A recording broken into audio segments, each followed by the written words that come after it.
Right, how's it guys? Clayton here going from Real Angler Adventures with another bait presentation. For this presentation, I'm going to show you guys how to rig a live mullet for cob.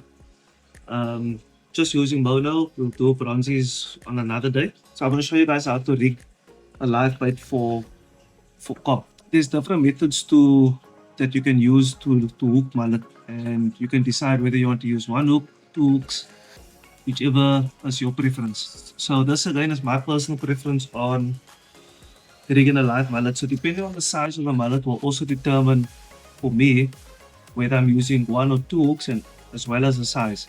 If you're gonna go for one hook on a mullet this size mullet is fairly big.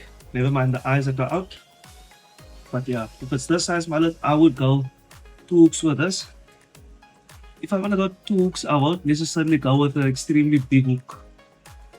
For the top one, there's the circle hook and the J at the back. If I'm using one hook, circle hook, then I'll just use a bigger size.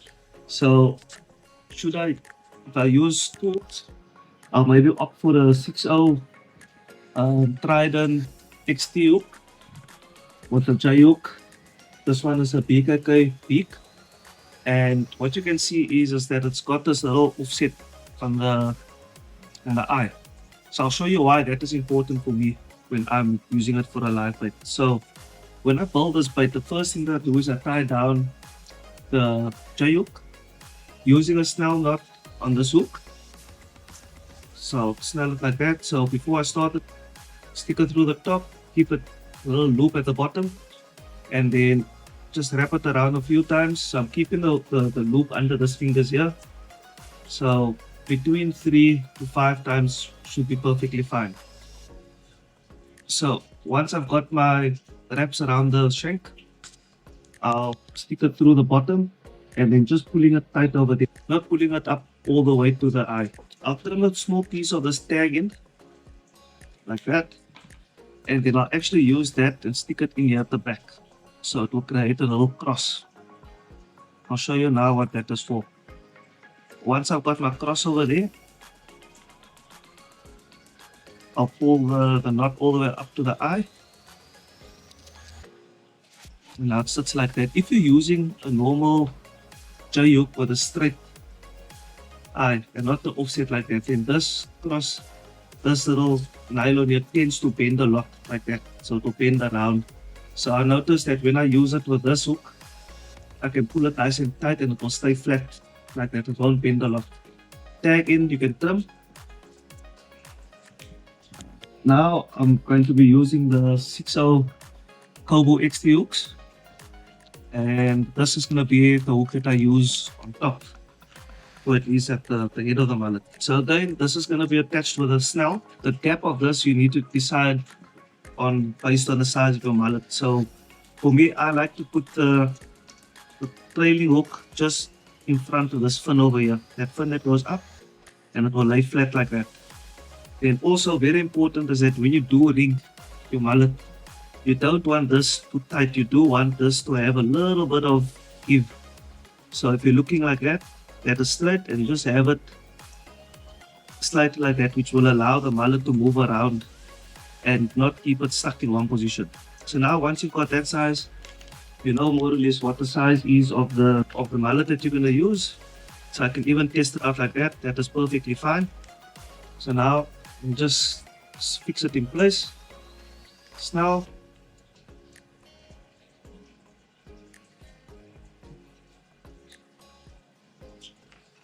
Okay. Now when it comes to attaching the circle hook onto the mullet, one of our favorite methods is just using a piece of, what I'll use is a piece of aerator pipe like this, and I'll just cut myself a whole lot of small pieces just like that, and that I'll take, and before I start with the mullet, I'll put this through like that. So you also just want to favor one of the two sides. So you can see the side on the inside is quite narrow, with this side being a little bit wider. So that is going to be the side where I'm going to put the cable tie through. Reason being is that when you put the cable tie through, you don't want it sitting at the bottom like that.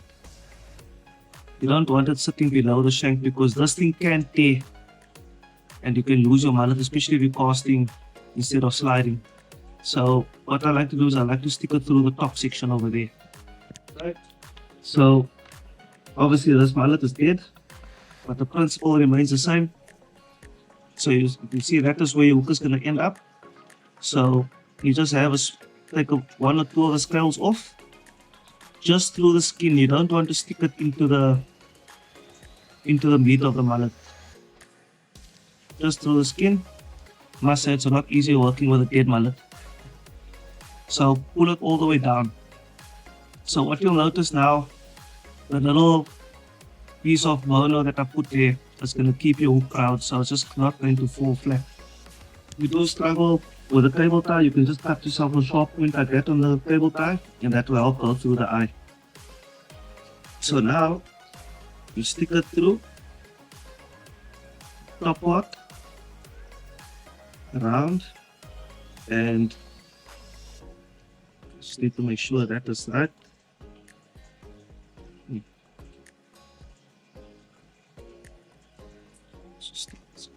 So once you've got your cable tie through, you stick it through the top section of the hook, make sure it's around your shank, and then you pull it down like that, and then you can just push the hook a little bit further, let it sit, something to that effect. Trim your tag end, and this is what you're left with. The mullet, so should it want to do whatever it does, there's enough play on your line so that it doesn't just keep the mullet stuck like that. So if this line was a whole lot shorter, you'll end up with something like that. And that is what you don't want, because then the mullet can't swim freely. You want to have that over there.